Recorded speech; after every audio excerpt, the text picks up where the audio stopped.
start to maybe think that we're not good enough, or the stress starts to get the better of us and we can start to feel overwhelmed and just feel like we can't cope with it.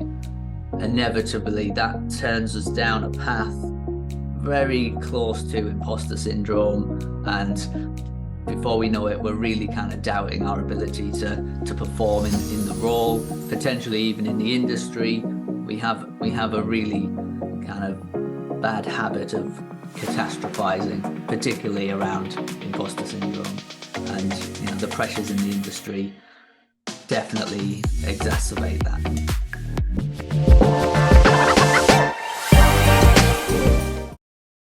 Welcome back, listener, to another exciting episode. In this episode, we will talk about developer well-being. And to talk about this, we have invited Richard. Richard is an experienced software engineer. He is working in this particular field for like 19 to 20 years. So a warm welcome to Richard, and kindly tell us about yourself. Thank you for having me. I am, as you already know, a software engineer for quite a long time. I've worked at all different levels in the industry, so junior, mid-level, senior, manager, software architect. I've been through a lot. And more recently in my career, I've transitioned somewhat into the space of developer well-being, and I'm a mindset coach for software developers. I'm also a qualified personal trainer as well. So kind of bring together the physical side and the mental side into that developer well-being package. Yeah. So can you tell me, like, what is your journey behind starting, in this space of developer well-being? What was the motivation behind it, and why you started, in this particular field, investing time and, then guiding other developers and coaching other developers and engineers and working with different sort of companies? Yeah, it's been an interesting journey. With a career spanning 20 odd years, as I say, you go through a lot. I started in my career being extremely introverted. I hated speaking up in meetings. I hated meeting new people. I remember on so many occasions when a new team member came into the team and the manager walks them around to introduce everyone, I'd get so worked up about just that interaction that on a number of occasions, I sneaked off to the toilet and just waited until they were gone and then came back. And it's just the accumulation of things like that, and this, the stress of speaking up in meetings and sharing ideas, and the judgment of people looking at your code and commenting on PRs and thinking, wow, do they think I'm stupid because I've done that? Or those kinds of things. And to be honest, as I moved on through my career, I've experienced things such as burnout. I've had plenty of imposter syndrome. So there's so much in there, but I've also witnessed a lot of other developers experience these things and possibly even not deal with them as well as I did at the time. So there's a lot of stuff there. I then get to the state of software architect for a pretty big company, and to be quite honest, I was approaching 40, and we can probably say I had something we might call a midlife crisis.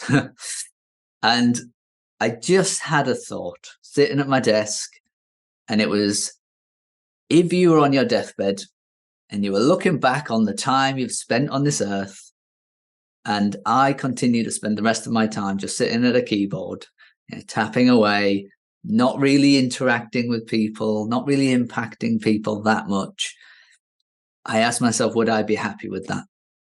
And the answer was a very, very quick no. So I very quickly then had to think, well, if I'm not doing this, what am I going to do? And I'll turn a much longer story into a slightly shorter one by saying I wanted to work with people more, and then linking all of my experience in this industry, all of my struggles, the fact that I've witnessed other people struggling in this way, linking that to then mindset coaching and physical well-being, two of the things that eventually I've really leaned on and were key parts of the successful part of my career. Bringing those two together, I thought, wow, that could really make an impact, more so in a space where, as far as I've seen, that area has been very much neglected from a lot of people and a lot of companies. And if I sat there and I thought to myself, are there any mindset coaches for software developers? And very quickly the answer was, I don't know of any. That sounds ridiculous. So I thought I'd be that person.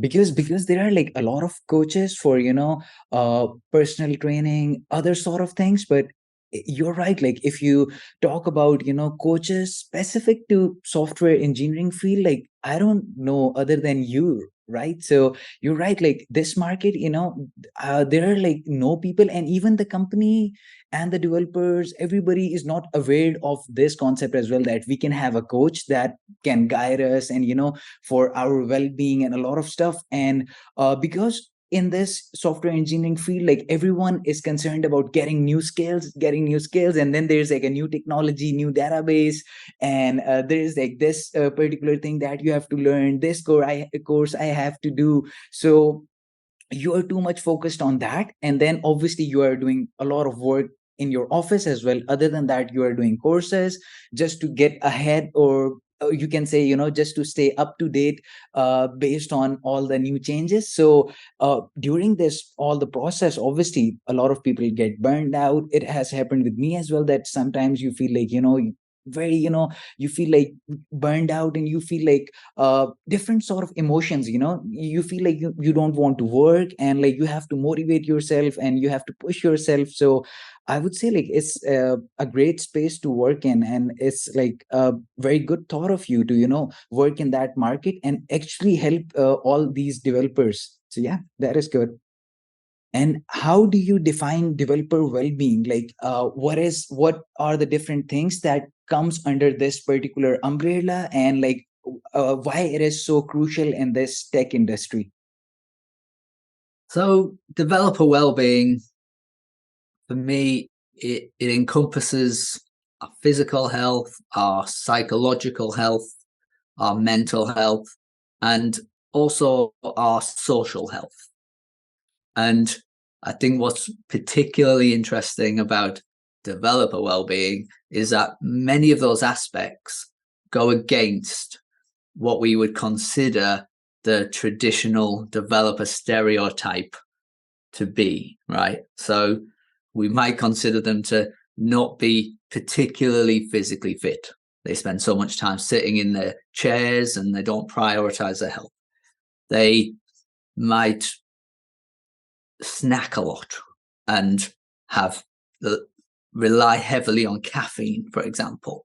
They might want to sit in a dark room with their headphones on and just tap at a keyboard and not talk to people and not interact with people. So all of those things, actually, when you maybe go the other way and you embrace the other side of that, from what I've seen and what I've experienced myself, it creates a much more productive, happier, and nicer to work with developer. Got it. Got it.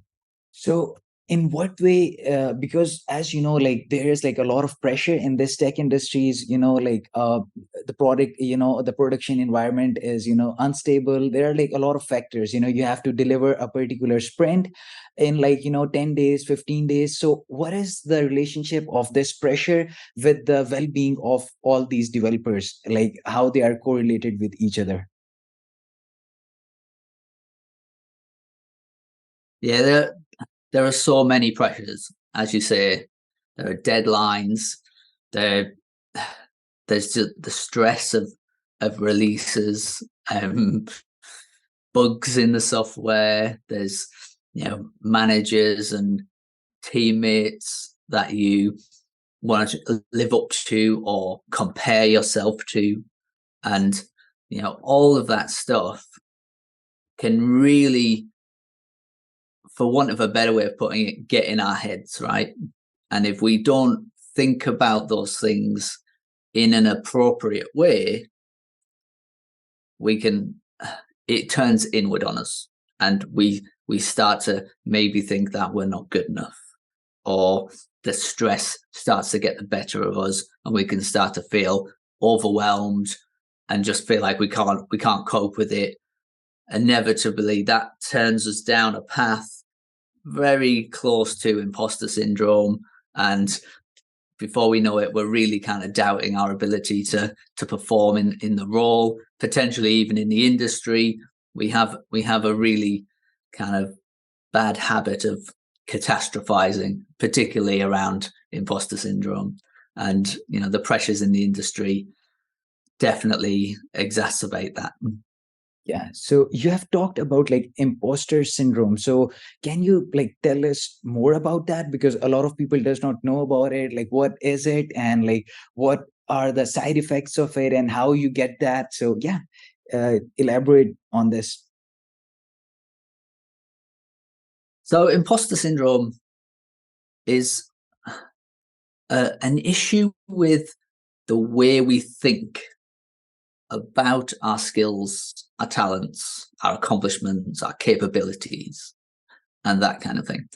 And we think about those things in a way that doesn't match the reality of them. So that's the key distinction. So it's not that our skills are not good enough, or that we're not talented enough, or we're not capable. We think that we aren't, but there's actually evidence that we are. So we might have a track record of delivering. We might have peers and managers saying we're doing a really good job. And so we have this evidence to say that we are capable and we're good at our job. And for whatever reason, we tell ourselves we're not good enough, or we're not capable.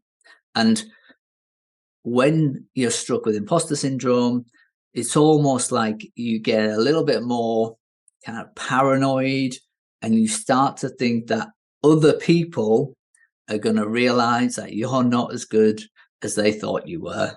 And so we often have this phrase of being exposed as a fraud. So we feel like a fraud. We feel like we're fooling everyone. And we have this fear that everyone's going to find out at any minute, or we're going to get into work one day and everyone's going to realize we've been fooling them for all of this time, right? Okay, got it. And what are the reasons behind that? Why a person or a software programmer feels like that? What are the reasons behind it? Like, is it like long hours of coding, or like what are the particular reason behind it? The reasons for it, it's interesting. The reasons are probably more down to the things that we expose ourselves to, and the things that we are consciously consuming. So that could be other people and potentially the negativity around us. It could be films, it could be social media, it could be the general message from the government, or the big media companies, and they drive a certain way of thinking about things. And what we're doing by consuming that content, and we often do this passively, we don't necessarily realize we're doing it, we're just kind of taking it in. And the danger there is that when we take this in consciously, it seeps into our subconscious. And when that happens, our subconscious is then training our later responses and reactions. So we get exposed to all of this information. If you think about, let's just say as an example, someone has applied for a job at your company and you're involved in the selection process and maybe with someone else, and that someone else pokes a bit of fun at the CV or pokes a bit of fun at the person during the interview, and you kind of go along with it and you get involved in that as well, and you don't think too much of it. But even that interaction is going straight into your subconscious, and that's going to effectively impact your thinking potentially when you come to do such a thing. So if you go for an interview, immediately your subconscious might be thinking, oh, I bet they're laughing at my CV. I bet they're making fun of how I performed in the interview. And so suddenly that's turned on you, and it doesn't take long for us to just have a few negative thoughts for us to build them into bigger and bigger and bigger negative thoughts. And they're really the seeds of imposter syndrome.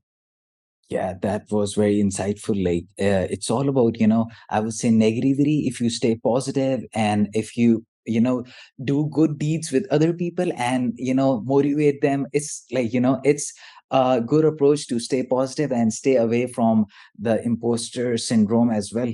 And with that, my next question is like, what are the early signs of burnout and how we can identify them at the early stage?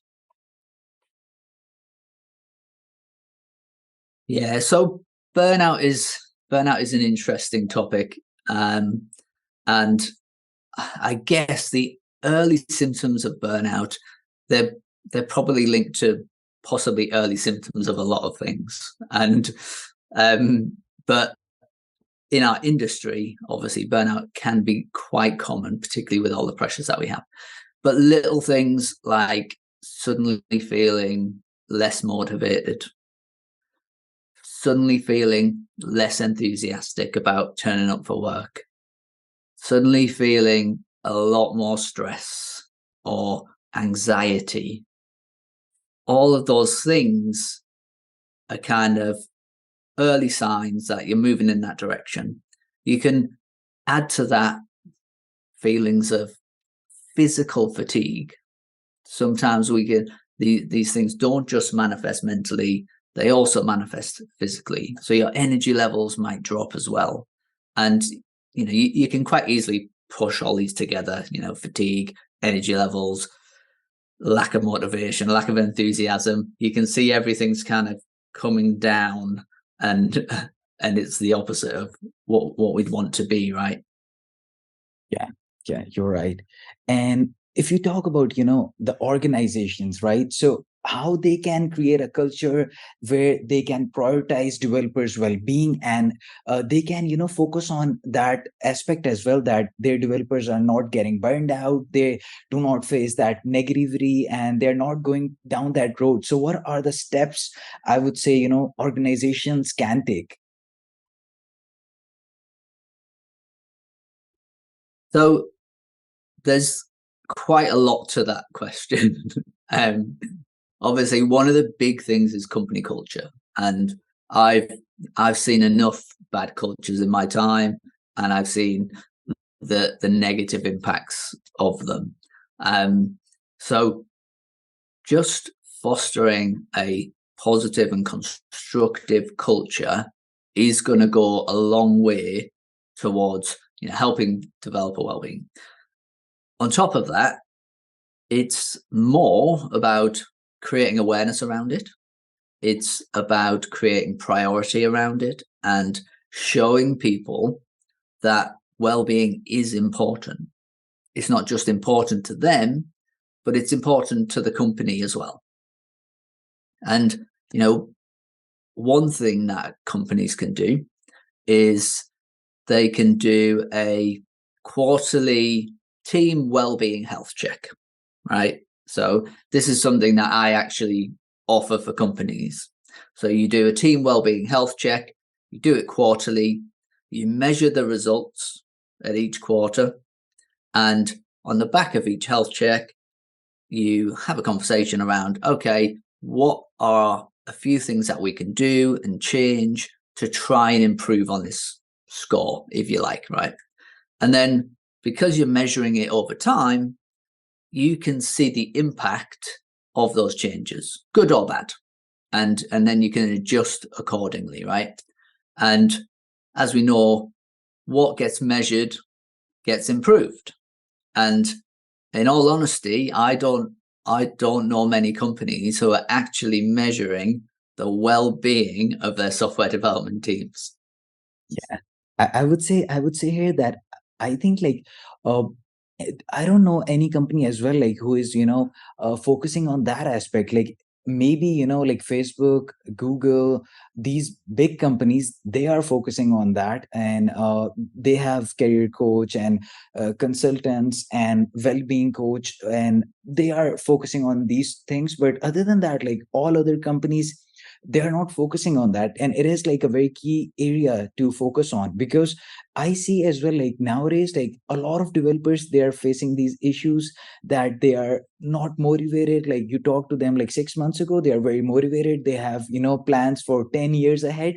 Now if you talk to them, all of a sudden they are like, I don't want to do this, and then they are like completely different person. So what's the reason behind it? The reason is obviously a lot of pressure and the bad culture of the company. So companies should I would say consider like investing some time and money on this matter as well. So what strategies do you recommend for developers to manage their stress? Again, another really good question. Partly because stress can come from so many different avenues, and potentially where it's coming from might dictate the different kind of strategies, right? But there are some common things. One of them, I think, is that I encourage all developers to spend some time to define and articulate their own core values. Okay.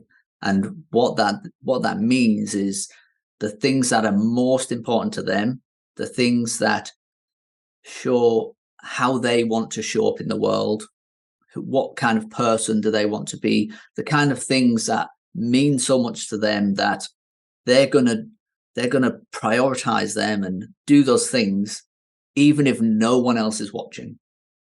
Okay. Yeah. So that helps them know a little bit about themselves. What that also helps them to do is to start to set some boundaries. And that is a big part of reducing stress. Setting those boundaries around what's so important to you, communicating them with the wider team. What's really interesting about stress is we create a lot of it up here. Yeah. We create so much stress in our own minds by thinking we know or guessing about what someone else thinks or what someone else expects of us. And that's where some of this kind of setting of boundaries comes in, because once we start to communicate them, we realize that actually people are quite happy to accommodate when they know. And I think that's a really big thing. Now, I suppose on top of that, that's almost a prevention strategy. If you're currently feeling really stressed and maybe a bit overwhelmed, there are some really simple things that you can do. Finding a good meditation technique that works for you. If you don't want to do that, even simpler is finding a really simple breathing technique. Now, a lot of exhale focused breathing techniques help our bodies shift from the sympathetic nervous system, which is more associated with a state of stress, into a parasympathetic nervous system, which is a much calmer state. And those exhale breathing techniques they can start to shift us from that sympathetic into a more parasympathetic, and can maybe just kind of calm us down and allow us to get a bit of perspective on the situation. And thinking about that, another really good idea is to talk to someone. Now, if you've got the luxury of a coach, that's great, but it can just as easily be a good friend or a family member. And getting someone else's perspective on the situation is a really great idea. Yeah. And there are some, great tips and insights that you have given. And so what is the role of continuous learning in this well-being? Because it can be a case, you're learning new stuff and you feel more confident, or it can be other way as well, that you are learning a lot of stuff and because of this, you feel more burned out. So what is your take on that? Yeah, continuous learning is key. It's absolutely key. One, to this industry, two, to life. But I think in our industry in particular that it's misunderstood and it's often taken too literally. You already touched on it. Some people will just go overboard. There'll be new things coming out and they feel like they have to know all of the new things in depth. And so they're going from one thing to the next, and they're constantly trying to keep up and trying to do things. And then the more they do them, the more they realize there's so much more to learn. There's so much more that they don't know. And so they try and spend more time doing it. And the cycle continues, right? And so, that is an inevitable path to burnout. Now, of course, continuous learning is a really useful approach, but another slant on that is that continuous learning isn't just about learning tech. For me, it's about learning about ourselves as well. And it's about learning to look after our well-being, learning to look after our physical selves, learning what's important to us, but also continuously learning new soft skills as well. And the role of soft skills for a software developer or anyone in our industry is absolutely massive and doesn't get anywhere near the amount of credit it deserves. And sometimes just focusing in those areas gives you a little bit of breathing space from the tech. So you're not constantly on this treadmill of thinking, oh, here's something new. I need to learn this. I need to learn that. And again, it's one of those things where it's the mindset that's the important thing. It's the framing of the situation and your situation. Because our industry is really good at convincing everyone that tech moves so quickly and we need to keep up and we need to do this and we need to do that. And yes, it's a good idea to keep on top of things from an awareness perspective. It's good to know that things are coming and things are changing. That's great. But you don't need to know everything in depth. Just knowing that it's there and that it exists is enough until such time that you need it. Then you can jump into it, you can learn it, and you can do whatever you need to. But if you never get to use it, then you didn't need to do that. So the other thing on top of that is, yes, technology comes out quite quickly, but adoption of technology is nowhere near as quick as everyone will have you believe. There are millions of companies out there that already have a suite of software development applications, and they're not just going to rewrite them like that on the back of a new technology stack.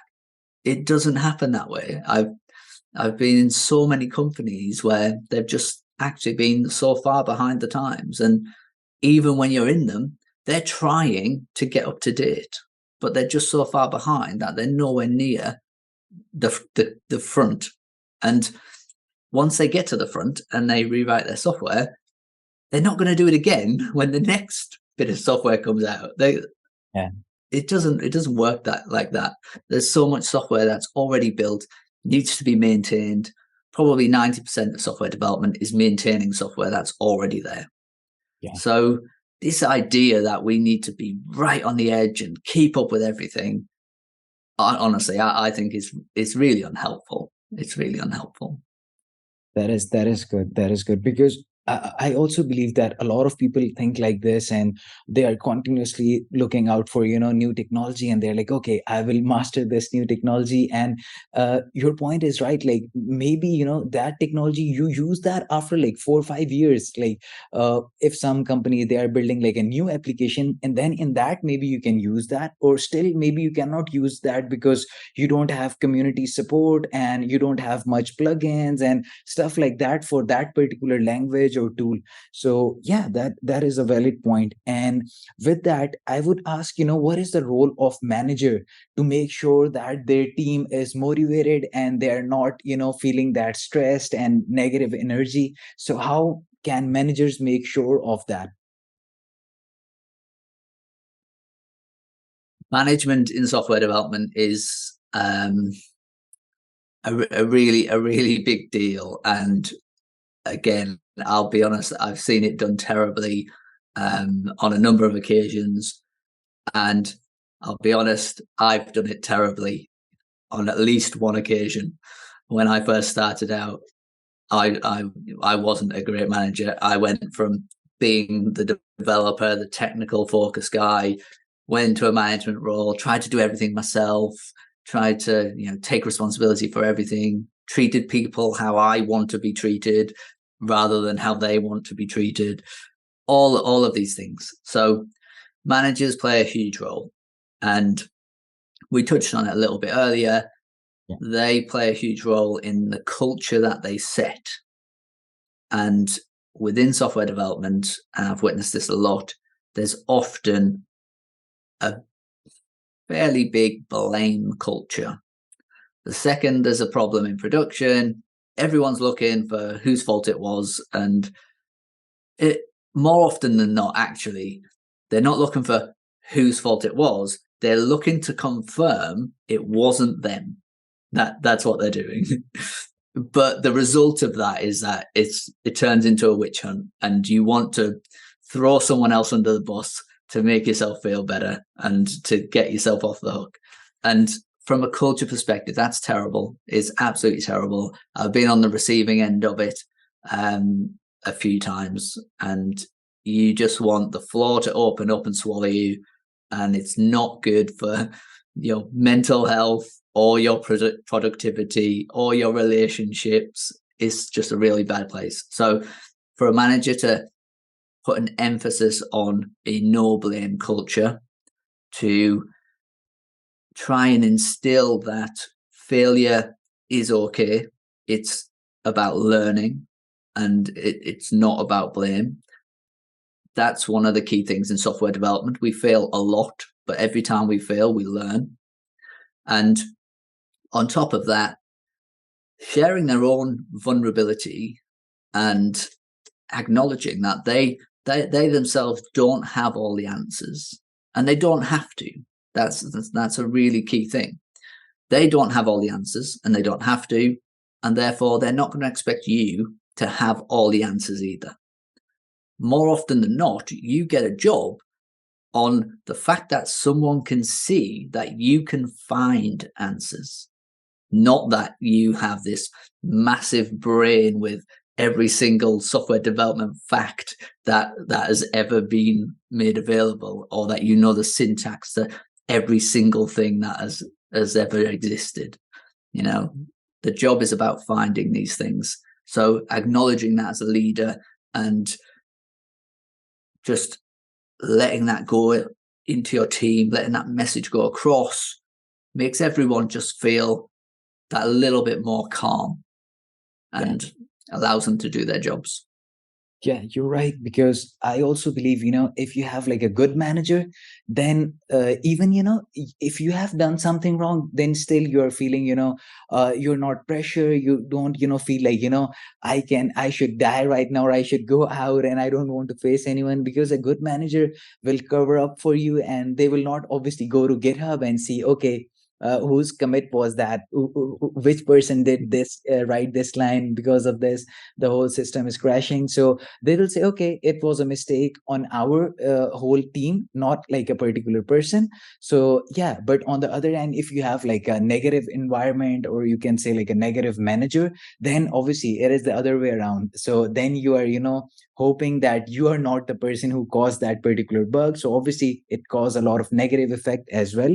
So with that, like, I would like to ask that, in the future, in your opinion, like, does the industry will, focus or emphasis more on this well-being, or like it will go on like this, like how it is going on right now?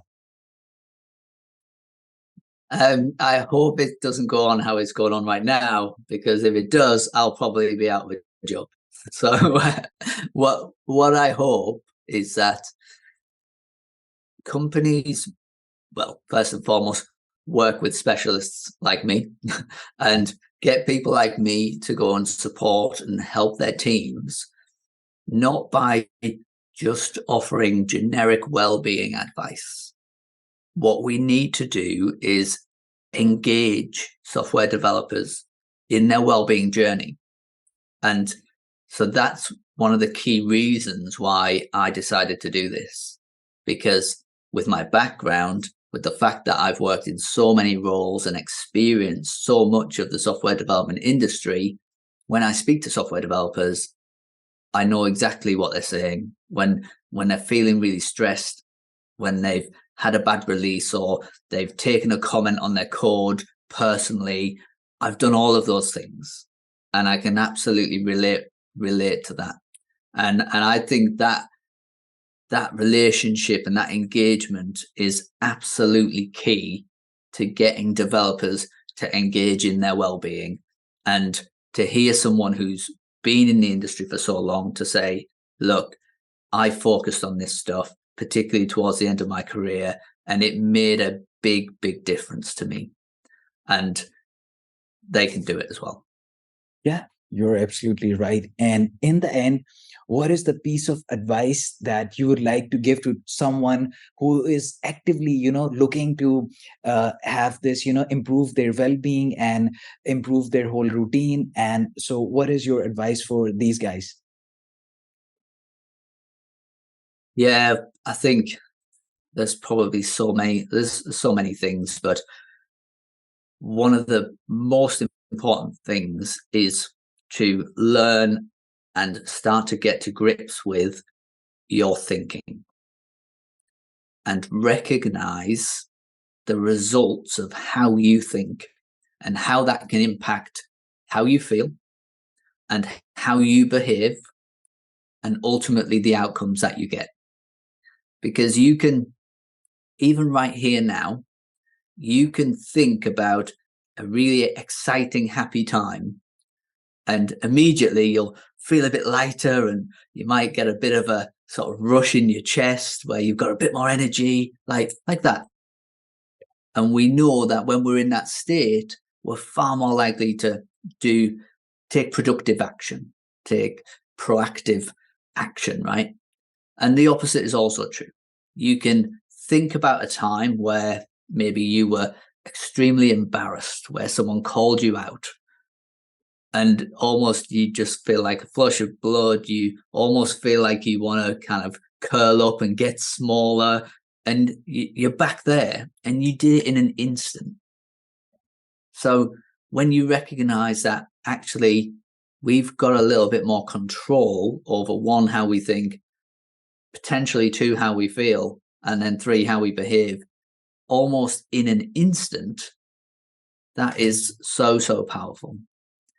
When you combine that with things like working on your core values, so you know a bit more about yourself and what you stand for, what you're prepared to put up with, that becomes a really big thing. And then on top of that, regular exercise, getting good sleep, all of that stuff, it really adds up to a lot, a lot. Yeah, that is true. That is true. Like a lot of, I would say, developers, they are not following, they are not exercising, or they're not, focusing on their diet as well. So yeah, I will also recommend, just like listen to Richard advice. And in case, you the listeners or the viewers, you guys are like a company or like a developer, and you feel that these things are very important, then you can contact Richard as well. So I will provide the details how to connect with Richard in the video description as well. So yeah, it was an exciting talk because I really like talking about developer well-being, because this is an area that I personally also feel that needs like a lot of improvement. So, Yeah, I completely agree. It's so important in the industry. It doesn't get enough acknowledgement, it doesn't get enough attention, and the benefits of it are massive, not just for individual developers, but for their companies. If you have development teams where everyone's flourishing from a well-being perspective, then I can almost guarantee that that development team is going to be a very productive development team. Yeah, you're absolutely right. And yeah, that brings us to end of another exciting episode. In this episode, we discussed about developer well-being, and Richard, you shared some great insights. So thank you so much for coming on to the show and sharing these insights. Yeah, absolutely loved it. Thanks for having me on. Yeah. So for all the viewers, keep watching the show and must focus and emphasize on your well-being as well. So until next time, have a nice day.